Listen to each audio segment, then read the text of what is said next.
네, 오늘 본문 말씀 누가복음 말씀에 보면은 예수님이 제 아들과 함께 배에 올라서 갈릴리 호수였겠죠. 갈릴리 호수 저편으로 건너가자 하는데 그때 예수님께서는 너무 피곤하여 잠이 드셨습니다. 아마 그 전에 하루 종일 집회를 하시고 또 병자들을 고쳐주시고 또 귀신을 물리치시고 그러니까 얼마나 많은 사람들에게 많은 사람들이 몰려왔고 그들을 위하여 기도하시고 그들을 위하여 집회를 하시고 하루 종일 말하자면 일종의 초죽음 상태가 되는 겁니다. 예수님이 하나님의 아들이지만 인간의 몸을 입고 왔기 때문에 인간의 한계를 벗어날 수는 없습니다. 그도 역시 우리가 느끼는 피곤, 예수님이 우리가 느끼는 피곤 이것을 느끼시면서 배에 오르자마자 어떻게 해요? 돌아 떨어져 버렸다. 잠에 푹 떨어져 버렸다. 그런데 그때 무슨 일이 생겼습니까? 광풍이 몰려왔다. 광풍이 몰려왔다. 아마 사탄이 이것을 보고 이때다 싶어서 광풍을 일으켜서 배에 예수님이 타신 배를 뒤집어 놓아서 다 수당시키려고 했던 것 같습니다. 그러니까 강풍이 너무 심하니까 배에 물이 어떻게 해요? 가득하게 되었다. 배가 출렁출렁하면서 물이 가득하게 당한.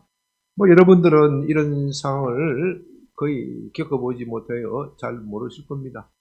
요즘 배 탈 일도 별로 없고 배를 타도 그냥 유람선 쾌속정 타면서 신나게 가는 것이고 또 요즘에는 기상 이런 것들이 잘 되어 있고 또 여객선도 배도 엄청나게 크기 때문에 이렇게 배에 물이 가득한 것을 체험할 기회가 별로 없을 겁니다.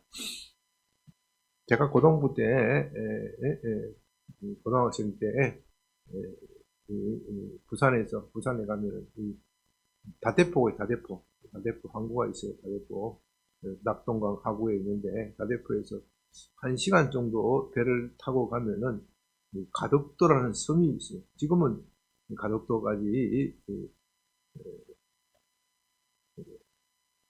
육교가 나가지고 가덕도 신항 이래가지고 그때 동네 땅값이 엄청 올랐다는데 그때는 그렇지 않았고 가덕도라는 섬에 기도원이 있어요. 기도원. 가덕도라는 섬에 기도원이 있는데 그 기도원에 1시간 배를 타고 1시간 조금 더 걸렸던 것 같아요. 그 배가 조그만한 고깃배 같은 그런 배였던 겁니다. 한 2, 30일 타면은 그 다른 배에 학생들이 빽빽하게 타가지고 한 4, 50명이 탔었어요. 4, 50명을 타고 이제 집회를 잘 마치고 돌아오는 길에 풍랑을 만났어요. 풍랑을. 얼마나 바다의 롤링이 심한지 학생들이 막 토하는 사람 얼굴이 사색이 되어서 정말 힘들었던 그런 기억이 있는데 그러나 그때도 배에 물이 들어오지는 않았다. 물이 들어올 정도로는 굉장히 심한 거죠. 말하자면은 이제 배가 침몰될지도 모르겠다. 절박한 상황 속에서 그들이 드디어 누구를 깨웠습니까? 네? 예수님 제 아들이 나와 깨어이되 주여 우리가 죽겠나이다. 우리가 죽게 된 것을 모르십니까? 예수께서 잠에서 깨어 바다와 바람과 물결을 꾸짖으시니 이에 그쳐 잔잔하여졌더라. 그러고 나서 예수님께서 제 아들에게 묻습니다. 너희 믿음이 어디 있느냐? 그들이 두려워하고 놀랍게 여겨 이르되 누가 누구에게 바람과 물을 명령하며 순종하는가 하더라. 여러분, 이 대화 속에서 그들이 예수님을 왜 깨웠겠습니까?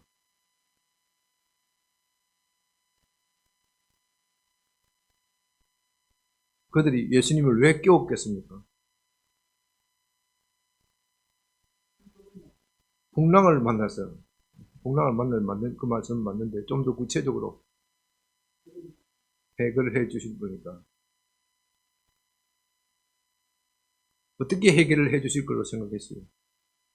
네? 기적을 말했어요. 그런데 그가 누구에게 바람과 물을 명함에 순종하는가? 그가 누구이기에? 그가 누구이기에?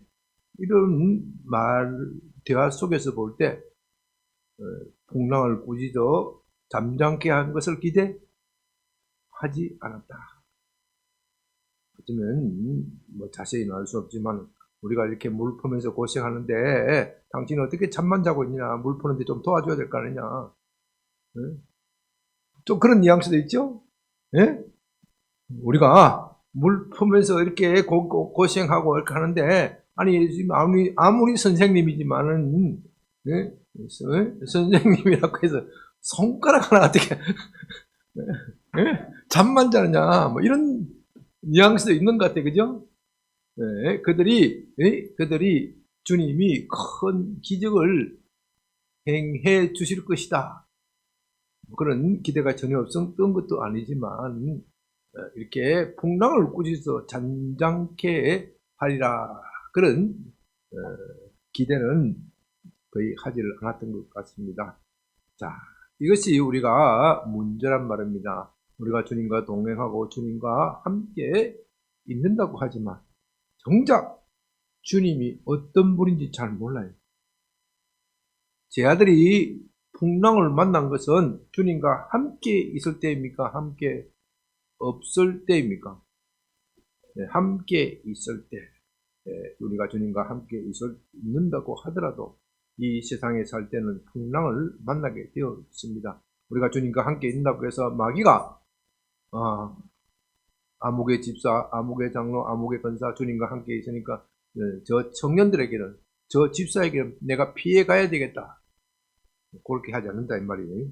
네? 네, 그렇게 하지 않고 이 마귀는 오히려 주님과 함께 있는 우리를 더 흔들어 놓을 겁니다. 흔들어 놓고 한다. 그래서 우리가 예수님을 믿는다고 해서 이 세상의 풍파와 고난, 고생에 대해서 면제되는 것이 아니라 예수님을 믿음에도 불구하고 우리는 그런 고난과 고생을 만나게 되는데 바로 이때 중요한 것은 주님이 어떤 분이냐 하는 것을 깨닫는 것입니다. 제 아들이 왜 두려워하겠습니까? 주님이 어떤 분인지 몰랐단 말입니다. 한번 제 아들의 입장을 한번 생각해 보십시오. 그들은 주님이 메시아이신 줄 알고 모든 것을 다 버리고 주님을 따랐습니다. 제 아들이 대부분 갈릴리 출신이지 않습니까? 갈릴리에서 주님이 하신 일을 보고 저분이 틀림없이 메시아다. 그래서 그분이 나를 따르라고 할 때 자기의 모든 직업을 버려두고 또 가족들도 버려두고 주님을 쫓았단 말입니다. 그 주님을 쫓아오면은 메시아의 나라, 메시아의 왕국이 건설될 줄로 생각했는데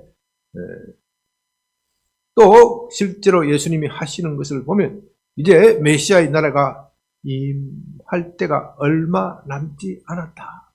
이런 기대감에 잔뜩 부풀었단 말입니다. 그런데 어느 날 풍랑을 만났더니 내 꿈이 어떻게 해요? 모두 다 깨어져 버리는구나. 예수님의 한계가 여기까지구나. 예수님의 한계가 여기까지구나. 예수님께서 아무리 착하고 좋은 뜻으로 이 세상에 오셨다 하더라도 이 풍랑에는 누가 당할 것이냐? 이 자연재해 앞에서는 누가 당할 수 있겠느냐? 속된 말로 뭐라 그래요? 이럴 때 흔히 하는 말, 재수가 없어도 어떻게 없어? 이런 말 하기 뭐하지만 더럽게 없다. 재수가 없어도 더럽게 없다. 믿지 않는 사람들은 다 그렇게 말하잖아요. 아마 이런 감정을 느끼실지도 모르겠습니다. 그러니까 그들이 느끼는 서운함, 이제 우리는 이제 그들이 주님을 깨우고 싶어서 깨운 것도 아니죠. 그들이 주님이 그날 낮에 얼마나 고나고 피곤한지 왜 모르겠습니까? 그러나 이제 우리의 꿈이 다 끝났습니다. 이 풍랑에 어떻게 헤어나가겠습니까? 그래도 선생님이 메시아라고 하시니까 혹시 우리를 위하여 기도해 주셔서 이 풍랑이 잠잠게 해 주실지 모르겠습니다. 그런 정도의 기대를 가지고 있었을 뿐이란 말입니다. 이것이 바로 우리의 문제입니다. 우리가 주님을 모시고 간다고 하더라도, 우리가 주님과 동행한다고 하더라도 주님이 누구인지를 모르면은 우리 삶 속에 있는 두려움을 떨칠 수가 없는 거예요. 염려, 근심, 걱정을 떨칠 수가 없는 거예요. 우리가 생각하는 우리 주님은 우리가 생각하는 것보다도 훨씬 큰 분입니다. 저는 요즘 유튜브에 보면은 우주에 관한 신비에 관해서 이렇게 참 이렇게 강의를 잘하는 분이 있어요. 그걸 자주 봐요. 그걸 자주 보면 우주가 너무나도 신비한 거야. 신비한 거야. 이 지구가 얼마나 큽니까? 이 지구가 속한 것을 태양계라 그러잖아요. 태양계 좀 더 나가면 뭐가 있어요? 네? 지구가 어디에 은하계,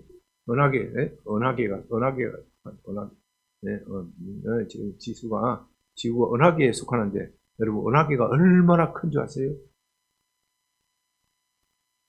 은하계의 지름이 몇백만 광년이네.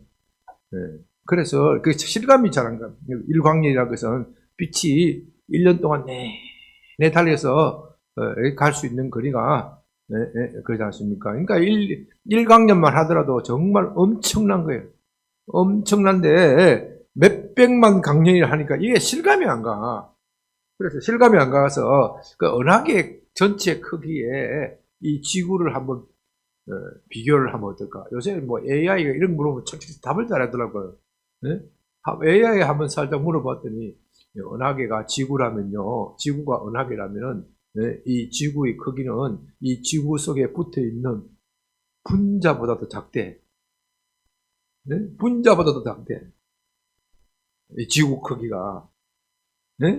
그 분자보다도 작은 그 지구 속에 또 붙어 있는 저와 여러분은 뭐예요, 도대체? 이건 뭐야? 이거 눈에 보이지도 않아, 이거.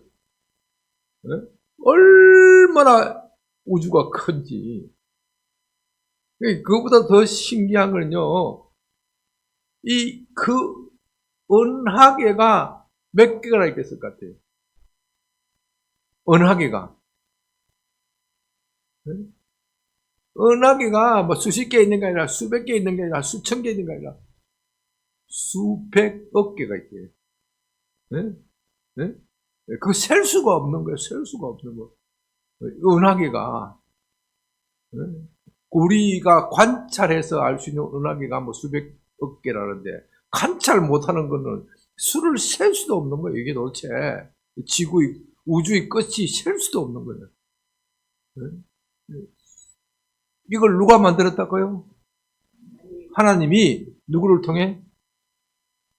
예수님을 통하여, 그 아들을 통하여. 히브리서에 보면 1장에 보면 그 아들이신 예수를 통하여 만물을 창조하셨다고 그래요. 아들이신 예수를 통하여. 그 아들이신 예수를 통하여 만물을 창조하셨는데, 그런데 이 은하계에 그 어마어마한 은하계에, 그러니까 이 우주 전체에 비하면요, 이 우주 전체가 지구라면은 이 지구는요, 우주 안에서 우주 전체가 지구라면요, 지구는 어느 정도 크냐? 청량도 안 되는 거예요. 청량도 안 돼. 있으나 많아. 있으나 많아. 그 별인데 그 이슬람만한 별에 신기하게 생명체가 있는 거예요. 과학자들은요, 다른 우주에 생명체가 있는 것인지 찾아보려고 찾아보려지만 찾아볼 수가 없어요.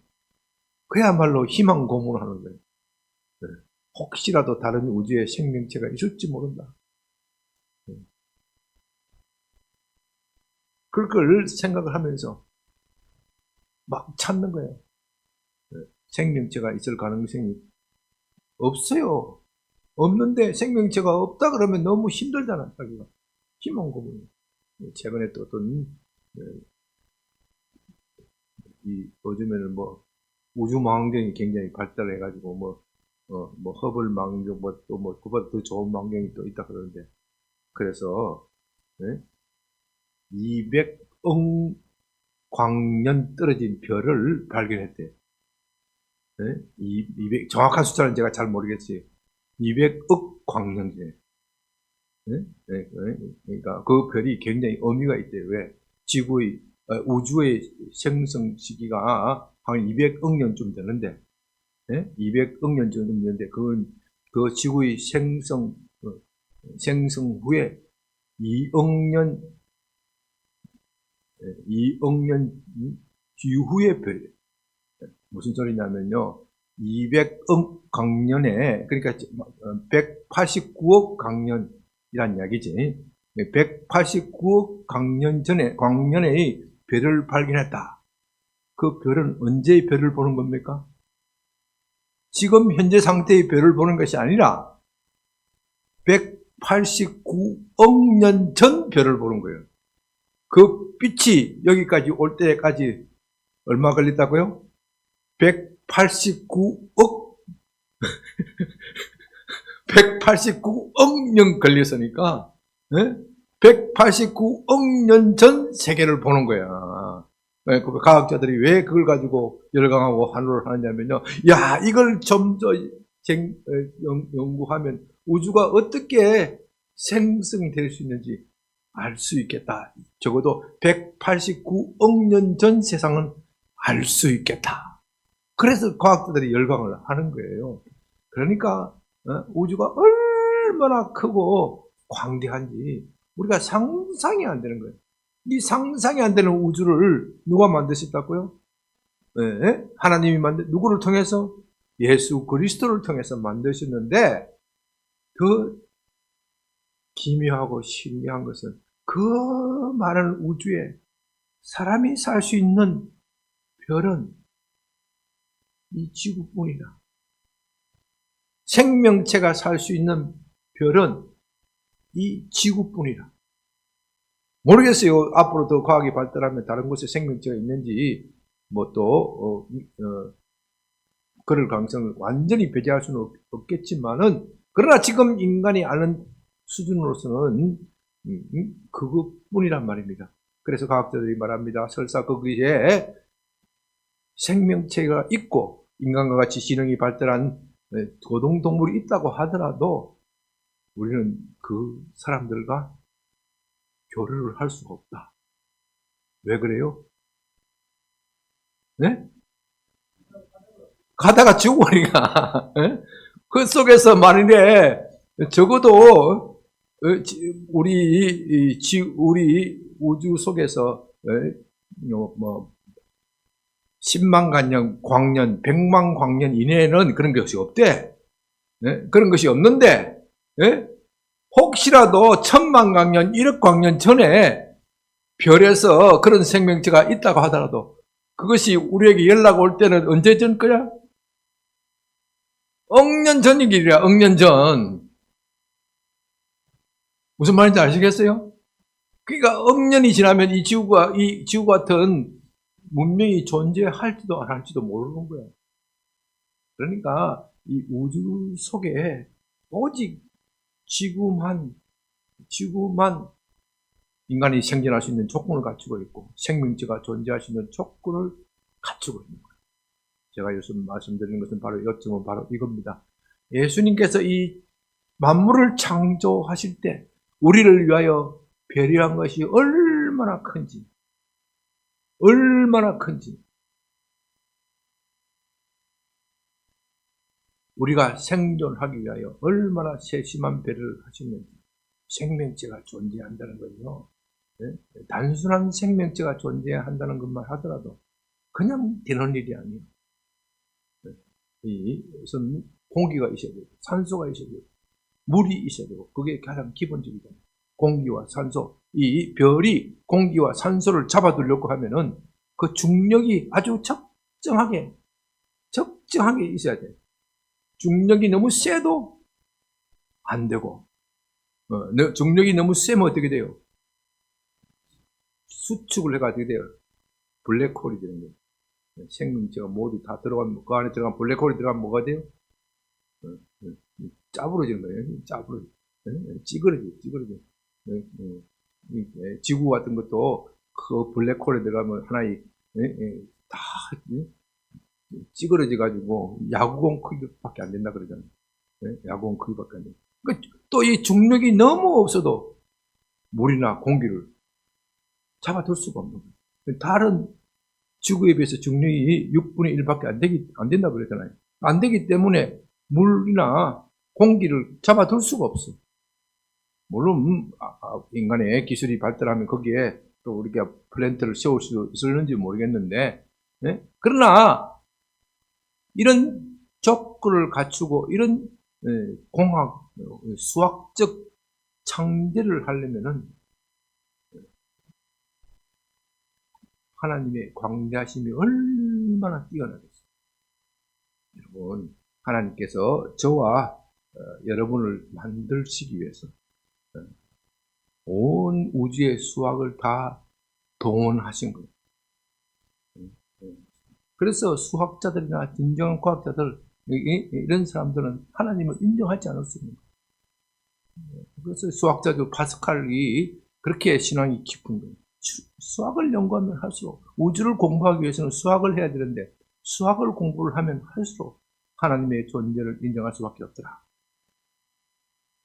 이 하나님이신 예수님이 인간의 몸을 입고 오셔서 우리와 함께 이 땅에 사시고 이 땅에 행동하시고 이 땅에 우리와 함께 사셨다. 정말 대단한 사실인데, 정말 놀라운 사실인데, 우리가 그것을 믿으면서도 예수님이 누구인지 모르기 때문에 오늘 우리가 본문에 나타난 제자들처럼 이런 어리석은 반응을 한단 말입니다. 사람들은 예수님을 모시고 다니기만 하면은 모든 삶의 문제가 해결되고 자동적으로 해결될 것이다. 내 문제가 자동적으로 해결될 것이다. 그렇게 생각하지만, 그러나 오늘 본문에 보다시피 삶의 문제는 해결되지 않습니다. 예수님을 모시고 가는 배에도 풍랑이 일어난 것이고, 풍랑이 일어나니까 제자들이 무섭고 두려워 떨어서 예수님을 깨울 수밖에 없다. 물론 예수님을 깨운다는 그 순간에도 예수님을 깨운다는 것은 믿음이 있었던 것이고 그나마 잘한 것이다 그렇게 말할 수도 있었지만, 그들이 정말 예수님을 믿었더라면, 예수님을 누구인지 알았더라면 그런 어리석은 짓은 하지 않았겠죠. 주님은 제자들에게 이런 풍랑을 허락하신 것은, 주님은 주무시고 계시지만 이 풍랑을 아셨을까요? 모르셨을까요?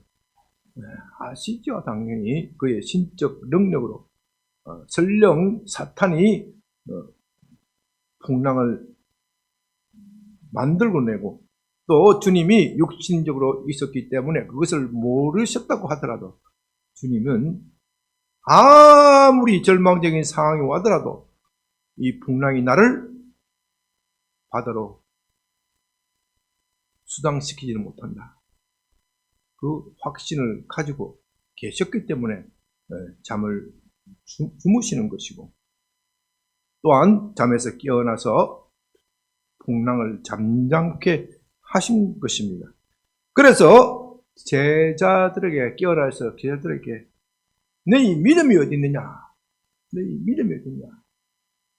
다른 말로 하면 도대체 너희는 나를 메시아라고 믿었는데 그 메시아가 누구인 줄 아느냐?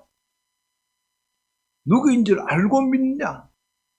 그걸 지금 물어보고 계시는 겁니다. 저와 여러분이 모시고 있는 하나님으로 모시고 구원주로 모시고 있는 예수님이 어떤 분인지 알아야 그 아는 것이 저와 여러분의 삶 속에 능력이 되고 힘이 되는 겁니다. 그래서 다시 히브리서 3장으로 갑니다. 히브리서 3장에서는 우리에게 뭐라고 말합니까? 그러므로 함께 하늘의 부르심을 받은 거룩한 형제들아, 우리가 믿는 도리의 사도이시며 대제사장이신 예수를 깊이 생각하라. 예수를 깊이 생각하라. 너희가 정말로 예수가 어떤 분인지 아느냐? 히브리서 전체는 예수가 어떤 분인지 우리에게 알려주기 위하여 저작이 되었습니다. 예수님이 어떤 분인지. 예수는 하나님의 아들이시지만 하나님의 아들이 그 자리를 버리시고 우리를 위하여 이 땅에 오신 분이다. 히브리서 2장 14절에 보면 2장 14절 자녀들은 혈과 육에 속하였음에 그도 또한 같은 모양으로 혈과 육을 함께 지니심은 죽음을 통하여 죽음의 세력을 잡은 자 곧 마귀를 멸하시며. 이게 좀 문장이 좀 어려운데 혈과 육 저와 여러분이 뭘 가지고 있어요? 혈과 육체를 가지고 있다 이 말이죠. 그런데 그가 왜 육체를 가지고 이 땅에 오셨느냐? 혈과 육을 함께 지니심은 예수님이 왜 혈과 육을 같이 있느냐? 하나님인데 혈과 육이 필요 없잖아요. 죽음을 통하여, 예수님 자신의 죽음을 통하여 어떻게 해요? 죽음의 세력을 잡은 자 곧 마귀를 멸하시고. 저와 여러분을 오전에 제가 말씀드렸습니다. 죽음이라는 것은 우리 육체의 죽음도 죽음이지만 그 영혼의 상처, 우리를 불행 속에 비참하게 만드는 그 상처를 죽음이라고 하고, 그걸 또 죽음의 세력, 그 죽음을 휘두르는 자가 누구라고요? 마귀를 멸하고. 15절 또 죽기를 두려워하며 한평생 매어 종로로 타는 자들을 놓아주려 하십니다. 여러분, 예수님께서 십자가에서 죽으신 이유는 그의 죽으심으로서 말미암아 우리를 죽음에서 놓아주려 하신다.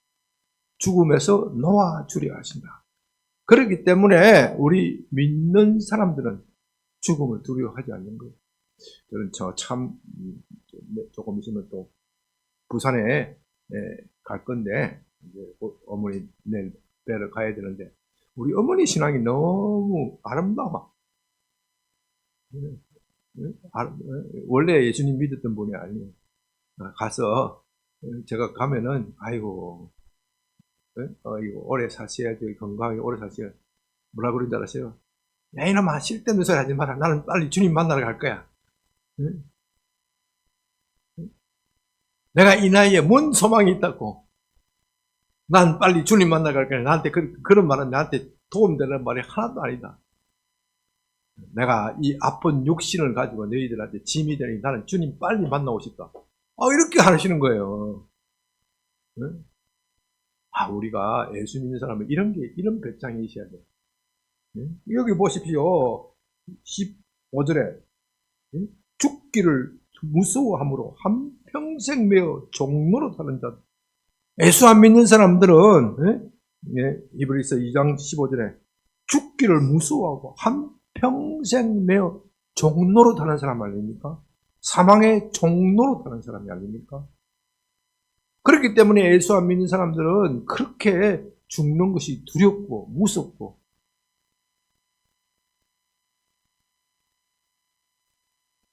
죽음에 임박하면 임박할수록 그 두려움이 심해지는 겁니다. 오늘 이번에 명절 때 여러 친지들을 만났고 또 어르신들을 만날 때 이 복음을 좀 저들에게 좀 소개했으면 좋겠어요. 야, 이 얼마나 아름다운 겁니까? 네, 저도요, 어제 목요일부터 몸이 좀 불편하니까 짜증이 나잖아요. 아유, 좀 빨리 데려가시든지 말든지. 네? 뭐 죽겠다는 소리는 아니지만, 그렇게 생각하니까 사람이 몸이 아프면 좀 죽음이 생각나. 네? 그런데 죽음이 생각나도 걱정이 없어. 네? 걱정이 없어. 내 더 좋은 곳에 갈 것인데. 네? 더 좋은 곳에 갈 것인데. 그러나, 아직 내 사명이 있기 때문에, 내가 그냥 가면은 제일 서러워할 사람이 있잖아요. 네? 네? 뒤에 있잖아요, 뒤에. 네? 네? 네? 네? 그래서 우리 집사람한테, 네? 요즘은 이제 그 말을 의미를 아는가 봐요. 내가,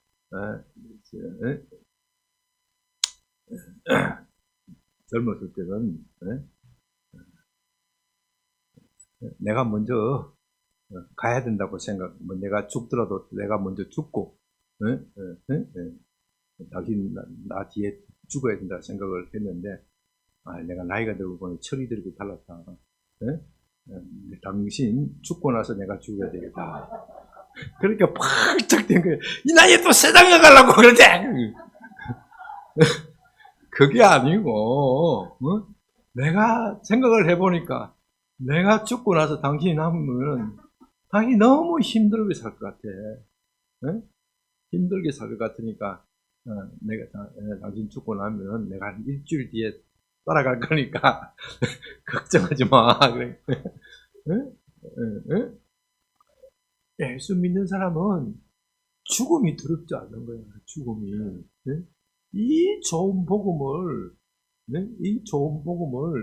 이번 명절에 꼭 전해다가요. 특히, 이제 살 날이 얼마 남지 않는 분들. 보면요, 안 믿는 사람들 보면 불쌍해. 죽기를 무서워하고 두려워하고.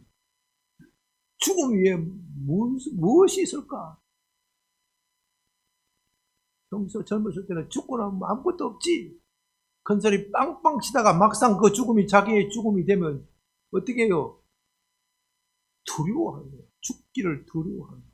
무서워하는 거예요. 도대체 죽음 위에 무엇이 기다리고 있을지. 지옥이 있다 하는데 정말 있는 것인지 두려워해요. 네. 사랑하는 여러분, 우리 명절 때 꼭 복음 전하시고요. 우리가 또 우리가 모시는 주님, 모시고 있는 예수님, 우주를 창조하신 주님이 그 우주를 창조하시고 나서 지구를 만드실 때는 우리가 살기 좋도록 이렇게 세심하게 배려하신 분이다. 이렇게 세심하게 배려하신 분이 저와 여러분의 삶의 문제를 왜 모르겠습니까? 제자들이 배를 타고 갈 때 풍랑을 만날 것을 왜 모르시는 겁니까? 다 하시면서 무엇을 기대하시는 거예요? 우리의 믿음. 우리의 믿음만이 주님과 우리를 하나로 묶어줄 것이기 때문에 우리의 믿음만이 그것을 기대하시면서 주님이 오늘 제자들에게 한편으로서는 잘했다 칭찬하시는 말씀이기도 합니다. 내가 지금이라도 나를 깨웠으니 정말 그건 대단한 일이다. 그런데 내 믿음 수준이 그 정도 이르면 안 돼. 그 정도에 머물지 말고 나를 더 알아야 돼. 그러면서 너희 믿음이 어디 있느냐? 아직도 나를 모르느냐? 그걸 지금 말씀하시는 거예요. 히브리서 3장 1절에서 예수를 깊이 생각하라. 예수를 깊이 생각하는 것이 우리에게 믿음을 주는 것이고 죽음에 대한 두려움을 극복하게 하는 것이고 마침내 주님의 뜻을 이루는 그 힘이 될 줄로 믿습니다.